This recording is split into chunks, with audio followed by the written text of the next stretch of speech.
It sounds ridiculous. I'm happy. I'm happy with the result, man. I had so much fun at the studio. Sounds like it, dude.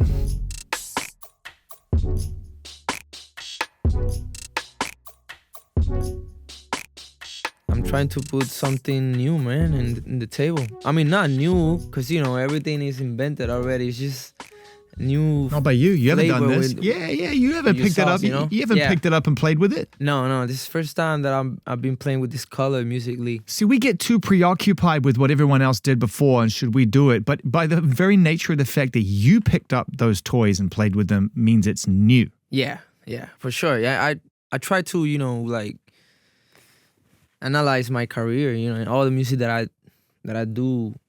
I try every year just being creating new things. I don't want to be stuck in the same pattern. Every project that I'm gonna do is gonna be totally different from the past. Also, you'll see my essence. You see reggaeton and Rauw Alejandro, essence and all that stuff, but you always gonna find like a new thing to listen to, like a new vibe. Thank God, man. Do you have that instinct? I think a lot of artists, not for any other reason except it's the way it's wired, the way the scene is wired is when something works, when you find an audience and you build it and you achieve something that, all right, well, it works. It works, yeah. And you're like, well, it's always gonna work. It exists. Yeah. How can I push myself? I think that's the hard part, And, a lot of artists, they just fall in a comfort zone. Yeah. For me, that's like a danger zone. Like I don't want to be in a comfort zone. Creatively. Yeah. Because I'm sure that with success comes comfort. You seem to have a great life and a comfortable life and a life that you've earned. Thank God. Right? Yeah, man. Like, and it helps you now. Like all the resources that you have, it helps you. Just be more creative, and you got time to put in your project. Back in the days, you don't have time because you were like hustling at the same time. So now you can chill a little bit, but you can put all your mind and energy in it. So who was that kid? Who was that kid before Trap Cake? Who was that kid that was like, now you have the time and the resources and the confidence, support to make an album as broad and inventive as this. But back then you were just running on instinct, right? Man, and hunger. Yeah, like I was going to say that, a hungry boy, like super hungry boy, man. I was everywhere. I was working 3 jobs same time, at the studio, studying same time. Then, I quit school. I focused on just how'd that go? It was hard. It was, Hard on your folks? Hard on your family? Yeah, because, it's a risk. Your family, they always hope to one of the kids graduate and, have a great job. Because it means something when it's on the wall. At this point, right, especially when you come from an environment where your family fights for everything to give your children the opportunity to continue to extend, to live a better life than before, and a better life and a better life. That diploma that sits on the wall, it's like we did that together as a family. It's a family achievement. It's a family achievement.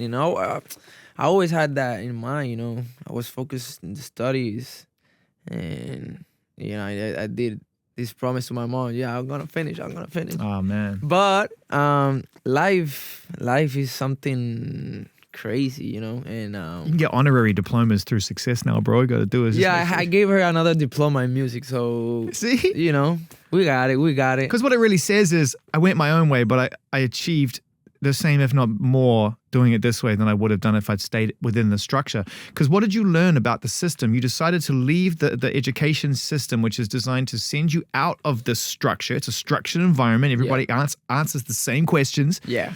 Everybody sits in the same exams. And at the end of it, you're supposed to emerge with some identity and individuality. Yeah. I totally... No. Did a curve, I did a curve. I'm not gonna do that. I talked with my family, and I'm really close with my mom, and she understood. She knew I was so focused on do music, and she saw my discipline, every day, and she went with me full out too. That's awesome. Give me that support. I think that helps a lot. All the new artists, when you have a family support, I think that helps you a lot. Particularly, it's unique when you come from I'm not saying anything about your relationship from a male side of things, but you just said you're a mum's boy. I'm a mum's boy. Yeah, You know, for sure, man. What do you think as you've matured and built relationships and formed friendships and whatnot that you've taken from that special relationship with your mum? What is in you from that relationship that allows you to be the best version of yourself? My relationship with my mom is just, it creates who I am, you know. She creates who I am. Like, she raised me, she gave me all the tools in life, and I know for sure that reflects on other people and my mi entorno, you know, my around, my friends, my team, my day life, you know. It just reflect my relationship with my mom, and I think, you know, I feel blessed about that, and now we're here, you know. SATURNO is the name of the project, and it feels very visual to me. It feels it feels like a universe. I don't feel like this is an album of songs or a mixtape or whatever. I feel like this came from madness almost, like creative madness is the way I would describe it. Technically, I can say I flew to SATURNO, and I was there for a while, you know. Damn, you're on some good shit. I was, yeah, you know, I was there for a while, like for 2 months. Oh my and God. Then, God bless modern day, the modern day. And then I was some significant safe developments in that world now. You know what I mean? You can really go and experience it. You know, man, like, yeah, we find these new sounds. So what was the starting point for this? Because like I said, you've got this collection that you build on. You've got your volumes. You know. You've made individual records that feel like proper stakes in the ground. But this feels like this feels like you've gone far deeper into your creative vision than ever before. No, yeah, for sure. I think so far this is my best project so far. I hope the next one is better and better, you know. But yeah, after Afrodisiaco, my first album, and then Vice Versa, it was a huge, it had a huge success with Todo de Ti, and you know, it was a great album too. I was like, okay, what's next? I was touring my last tour, Vice Versa. In the middle of the tour, I was thinking of the new album, and I was missing, you know, I was missing something. And I figured out that during the tour, I was looking for something more energetic, more upbeat, more, you know, hardcore. Because my music is a little bit mellow, you know. Sometimes. You know, so I was looking for something darker. And you know, I like to dance, I like to be jumping around, and I say, like, I don't know if I'm gonna be dancing my whole life, because, you know, you get old. Use it while you can. Use it while you can, you know. So I was like, you know what? Next tour, I'm gonna do my craziest move, my craziest show. Because I don't know if I'm gonna do it like for long, you know. So I'm gonna give it all. So I was looking for that type of, you know, energy, musically speaking, and I started doing my mood board and look reference and start, you know, creating the ideas. And, you know, I decided to fly back to the 90s. And there's a crazy, just, you know, there's so much good music back in the 90s. It connects with my young me again. And sense of anything's possible. Yeah. That's what I get from this music. It's almost like you're searching for uncharted planets. It's like you, and that's what I take from that time is, like, especially when, and in the 80s when synthesizers were invented, yeah, and no one knew how to use them. That's why it sounds so weird. Yeah. And especially at the same time. Exactly. You know, with all the resources that we have now, all the, you know, technology in the softwares and programs, like, you know, you can make a huge mix of like old sounds and new sounds, and I don't know, that's the most fun part, you know, being in the creative process. But what's cool about this is that you haven't leaned into what's possible entirely. Like, you could have taken that inspiration and then made something with the technology and software that's available to you now that is just loses some of that naivety and some of that kind of weirdness. Yeah. And what's amazing about the title track, I just dropped a little bit of before I blew up your spot and leaked that on TikTok in real time. I'm kidding. But what's awesome about that is that it has that weirdness about it. It's like you weren't afraid to put things in there that are displaced. I think. Do you know what I mean? Yeah. Like the way you use your name in that track is so authentic from that period. Yeah, no, man. I mean, I think it's about that. I think I like weirdness. Yeah. I'm a big fan of weirdness. You're a weird guy. Yeah. I'm a weird guy. Yeah, I'm a weird guy. I can say that for sure. And I know my fans too, they like that weirdness. And I'm this type of artist that always, when it comes with a project, it comes with something new. And I just want to be that person, in my career that offers something different. I try to not go with the wave. I try to, create my own wave. Yeah, you're still on it. And this is what's interesting about you is that a lot of artists who have that mindset that you have of wanting to swerve hard every time that your audience catches up to you will give something away over time, whether it's a seat at the award show. That didn't happen. 8 award nominations, Billboard Latin Music Awards. Congratulations. What the fuck? Thank you. Right? Or it's success. That ain't happened. Your math is absolutely crazy and off the hook, and your numbers just go bigger to bigger. You're like 2, 3, 4, 5x every single time. So that's happening, right? I'm happy. Yeah, I'm happy. Thank you, so my fans. What that tells me is that you're a willing outsider who constantly finds himself inside that room. You have the success of somebody who plays the game, but you don't play the game. So what does success feel like to you? Do you hang around with it, or do you just, I'm out. I don't look at it that way.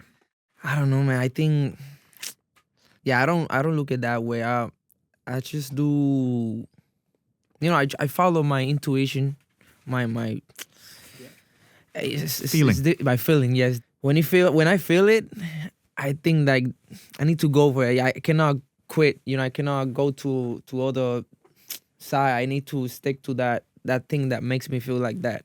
And with this project and with all my music, I do it with my heart. I put my heart on the table. So, and I put all the faith on it and all the bets, like high bets, like, all right, I bet this to this song.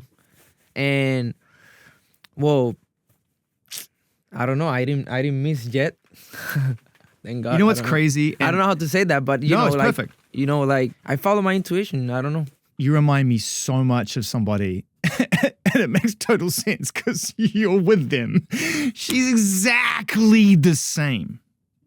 Rose is exactly the same. It's crazy. Yeah, she's like that. She's like that, right? And when you talk to her, she's just unapologetically dedicated to creative authenticity, irrespective of what happens when it's done. No, I think we got the same. You two talking about music must be something else. In the studio, I think we got crazy chemistry, And I understand her. She understands me. Yeah. And I think that's, we respect each other at the studio. Yeah.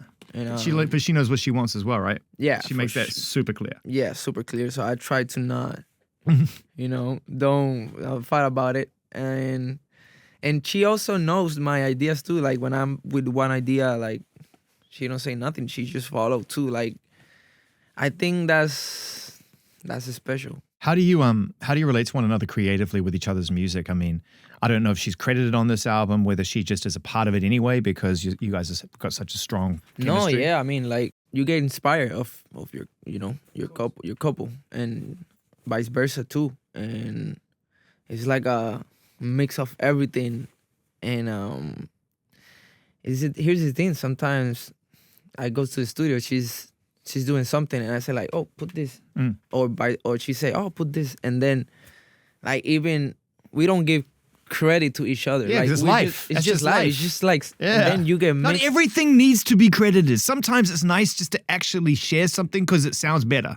No, I mean, yeah, but like for us, it's just something natural. Like, and we're not thinking about credits. We're not thinking about who did this, who did that. Like, we just live, like you said, living life. We live together, so it's like you get so mixed. And I can say she inspired me a lot. Like last year, she inspired me a lot to do music. I learned with her. She learned with me. Like us, we got different sauce.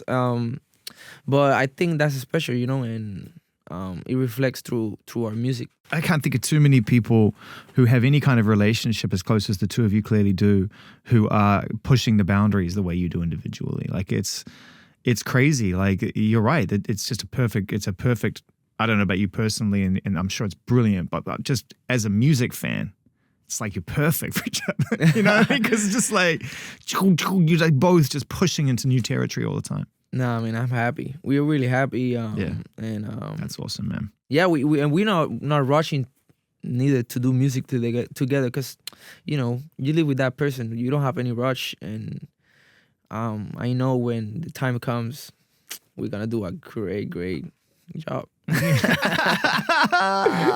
Have you dabbled though? Have you guys got things that no one's ever heard? You muck around and kind of just make beats together and just that's the most fun. Yes, must be the most fun thing ever. Just sitting around. Yeah, making we got beats. so much ideas in our house. And I was absolutely blown away when I heard this music. Thank you, just bro. blown away. Thank you, my friend. I'm trying. I'm trying our best, and I know with this project it's gonna be something different. I always have this small fear, and I'm afraid of what my fans are gonna. Oh my God! All right, let's see if we can understand Rauw. But at the same time, I got a lot of, secure. I'm secure of myself that I know they gonna love it. Now that you've got that, ultimately, any small part of your audience that are uncertain about where you stand right now will come to a show, and you have that chance to bring it to life even more. Yeah. Right? Yeah. This is like, this album is a step towards the experience. It's an experiential thing. Yeah. That was the first click to my next project. It was in the middle of the tour. And yeah, I think I did it. Yeah, this song that you did with Baby Rasta as well, which is sick, which brings back that kind of classic, right? And again, just updates it. And how was that for you? Because as a modern artist, reworking something that has already had its moment, that's a real nod. That's a nod in Baby Rasta's direction. I mean, during my career, I've been, I'm a huge fan of reggaeton, like the OG, I respect them a lot. They inspire me to do music and to be who I am right nowadays. And every project you see, like I got something from the past, cause you always need to show respect to the people who create this, or who were like involved doing this. The generation, there's a lot of generation that they don't know about Baby Rasta. Yeah. And I feel so bad about that. It's like, you should know, guys, like, who's Baby Rasta, If you listen to reggaeton now, you need to know who's Baby Rasta Gringo, who's Playero, who's The Noise, all these, like, old guys, like, who create the underground, and they were a huge part of the reggaeton name, the movement. So doing this album, I was like, yo, if I'm gonna fly back to the 90s, I need to call the guys, like, I need to be with them, I need to connect with them, I need to understand them, and just they are the ones that are gonna approve this project, and that's what's so good about you, dude. It's so good, is it? No, I'm serious. Like, you do the work. You don't just decide this is going to be the style of the album. You go back and you do the actual research. Yeah, you spend time with the real artists. Same thing you just did in Puerto Rico. You went and spent time on the ground. Bro, 100%. I think that's that knowledge, and that helps me grow as an artist and as a producer and as a musician, and like, it helps me get to where I'm at right now. So every project, I need to learn what I'm doing. I need to, connect with the fundamentals of, each rhythm that I'm doing, the story, everything, and I can understand them more, I just figured it out. You actually outgrew education. You were a good student, right? Average. I think. But with deep curiosity and intelligence. When I remember that everything that I like, I put 100% of concentration. The other things, I'll get distracted so quick. But when something, like I like something real, I go 100%. You go 100%. Yeah. Yeah, it's the curiosity, which is super interesting. I mentioned before about your response to the hurricane to Linda, and the fact that, so giving and sharing and being a part of solutions is really important, but there's layers to it. So if you go on, you follow a link, and I've done this, and I've done this in this particular case, and you donate money, everything helps, right? But for you, that was never going to be enough. You went home and you actually researched what was needed rather than just assume. And that's a huge thing. No, man, like, I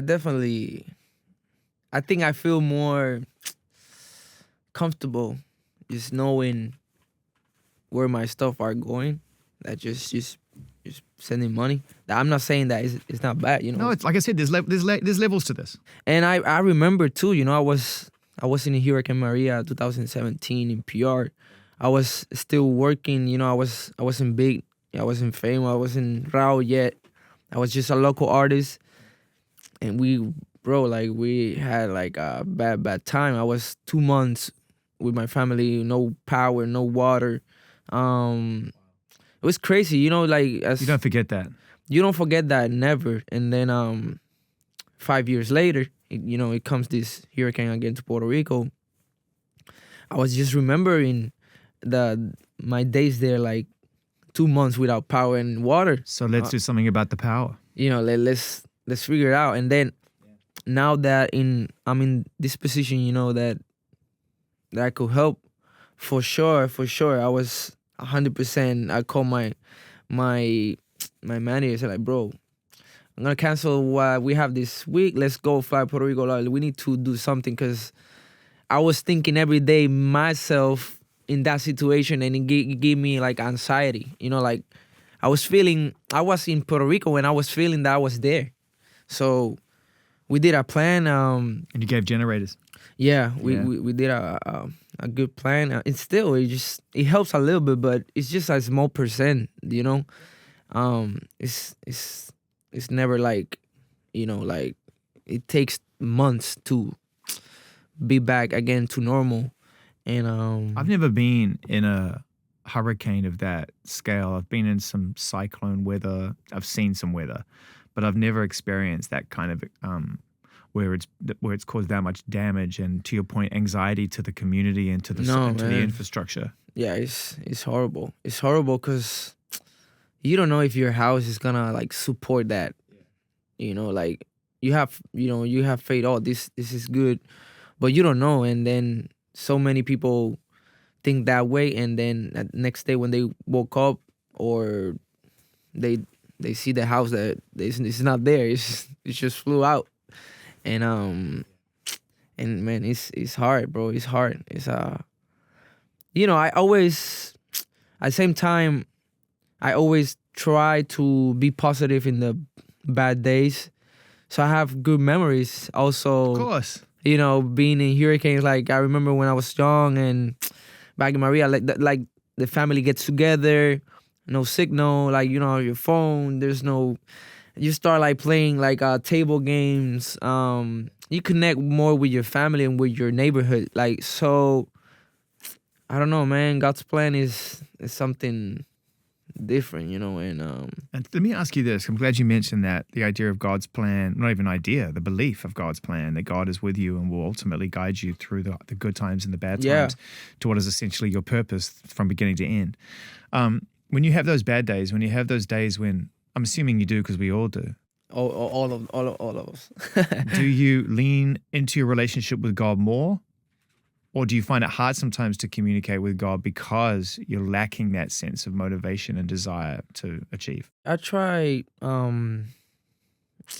to connect with God like often, you know, like I try to not go to a way, you know, like life is like a crazy river, you know, and some days you're here, sometimes you're there, like, but I try, you know, in my good days and bad days, I try to be connected with God, you know.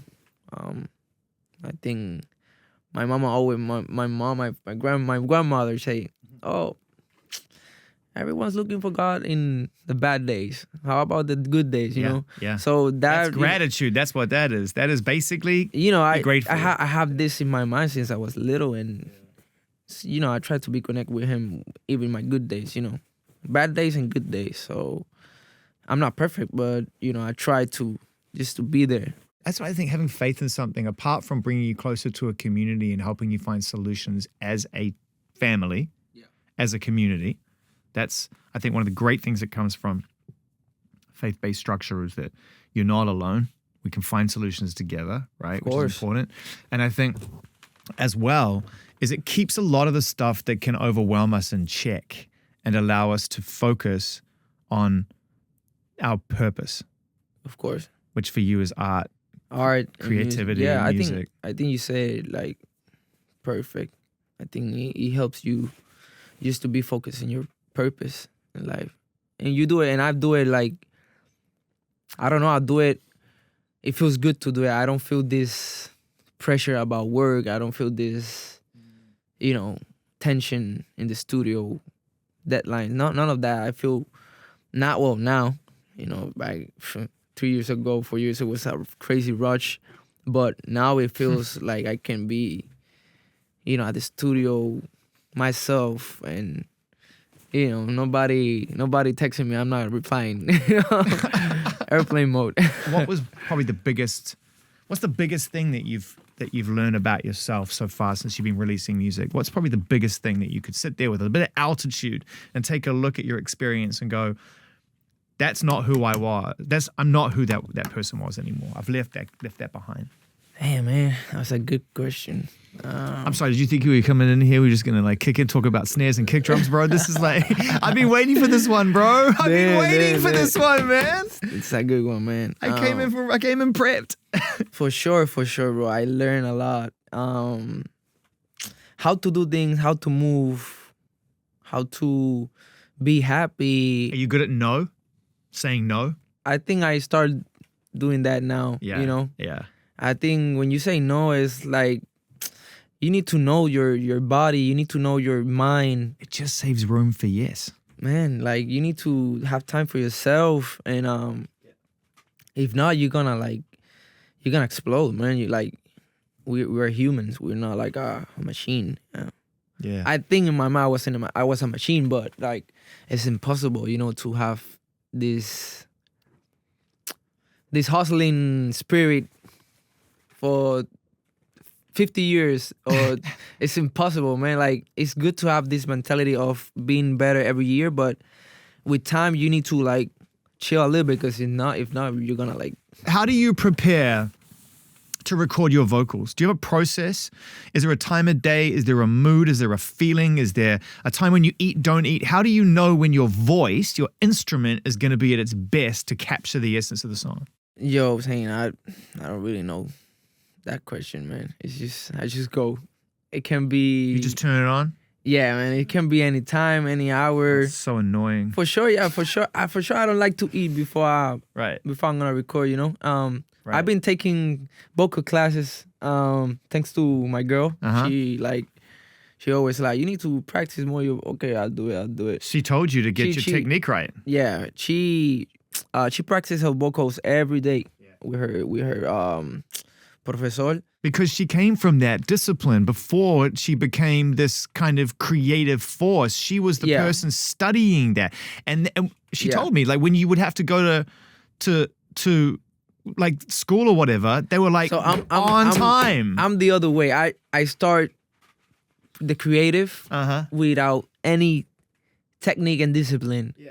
And then with time, I start, finding my way to the studies and discipline and, the talent and the creative part you have it in your mind, but you need to know the fundamentals and the technique for be a better artist. And because that's the thing people don't really remember, I think, at least new fans who are at the arena shows right now, some of them don't realize that she came from that structure. No, not too many people know. And she's been more than 10 years studying. She could have had an incredible career in the arts without even being like that. ROSALÍA, as we know her now, right? She could have stayed there in a traditional space, and survived very well. She inspired, man. Yeah, I start like, I start practicing my vocal. I do warm-ups, and I try to do it alone because it's so embarrassed. But yeah, but that's the point, because it's teaching you how to phrase through the shape of your mouth. yeah, I start training my vocals, and now I feel I have more control. Breath control. Yeah, I got more control of my vocals, and I'm not too picky neither. It's all depend the flavor that you're looking. There's artists like Rosie. She records like 1,000 vocals, and then she's like, yeah. Picking the perfect one. I'm like, I record like 5, and I was like, all right, I like that one. It's good. Let's go. Oh my gosh, this must be just like going crazy. You must just be like, how can you let that go like that? What are you doing? But I get it, man. It's all feel at the end of the day. Yeah, it's how it makes you feel. It's about feelings, man. It's about feeling for sure, and this album is about that. And yeah, but this album is also, to your point, it's about energy. It's energy. Where did the actual title come from? Because obviously we know the astrological relevance and the importance of it, and we know that the interplanetary relationship. So what inspired you to go into outer space? This type of sounds is kind of like in spatial vibe, like universe vibe. These synths and all these weird sounds are like aliens. But it's also a great synth called the Saturn, which is like, It's Saturno. So I mean, it was Saturno because, talking about my mom again, I remember she say, "Oh, you live in Saturno, like you have your mind all the time." Like, that's what she used to say to you. Yeah, tú vives en Saturno, tú siempre estás en un planeta. She always having because I always been distracted. Yeah. In Saturno, also talking about astrological. Yeah. It helps me. I'm not too much of the ¿cómo se dice horóscopo? Horoscope. Yeah. I'm not too into it, tapped into that. But it's fun at the same time. And I'm Capricorn, and then Saturno is the planet of Capricorn, and it's a I started just doing some reading about Saturno, and it's a planet of nostalgic and melancholic. It's a melancholic and nostalgic planet. So I was like, yo. Which makes sense for someone who reflects a lot. Yeah, it makes a lot of sense. And, it got some weird. I was in a weird trip with Saturno. I was like studying different stuff and a lot of ideas in my mind. Yo, I got Saturno because of this. I can be explaining why I choose Saturno, and you see, like, you're going to think like, oh, this guy is like on drugs or something, man. Also, I'm a big fan of Bruce Lee. You know Bruce Lee? Yeah, of course. Then he said like, "Oh, moves like water. Be like water." And then water. Saturno, the water is menos densa. I would say dense. Yeah. Than the water. So Saturno is like, Careful, you're gonna become an expert in this field before you know it. I can be better than the master. How are the videos looking for this project? You having fun? Bro, I'm having fun. So much fun. I think it's the best. Visually, it's the best investment and best everything. I'm in a great position in my career, so I'm like putting all my pocket is it's like screaming right now. Yeah. But you're investing in yourself. It's stop, man, stop, take it easy. No, but I'm putting everything there. Like Punto 40, we have some more fun. We got the single Lejos del Cielo, and all the videos that we're doing. We're going hard. We're going big. When are we going to see you in a film? Like when's the real like cinema movie? You see your crew's behind you smiling. They all know what's going on. Come on, man. You can't not do that. When are you going to do some film work, some proper like acting? Like film, like acting. Yeah. You know what? I did one. It's coming out in January. Call me a genius. How did I know? In January. Well, you can't talk about it? No, I mean I'm allowed to say that I'm acting, and I did something with Sky Rojo. It's a production from Vancouver. It's a Spain company. They did the Money Heist, the Casa de Papel, and it was fun, man. It was fun, and you'll see a little bit of Rauw of acting there. I can't wait, man. You've got so much to do in your life, bro, and let's make sure that we continue to have these kind of conversations, because I'm really inspired by your curiosity and your approach to life, and you were clearly raised brilliantly by your family and by your mum. Yeah, man. So your foundation is outstanding, and that's why I guess the I'm confidence. thankful. Yeah, the confidence to go ahead and make bold, creative decisions like this. Like we talk about God's plan, you know, and I'm happy of my results and new album. You know, I'm really, really happy of this new album, and God's got you in the pocket right now, man. It's beautiful. I'm blessed.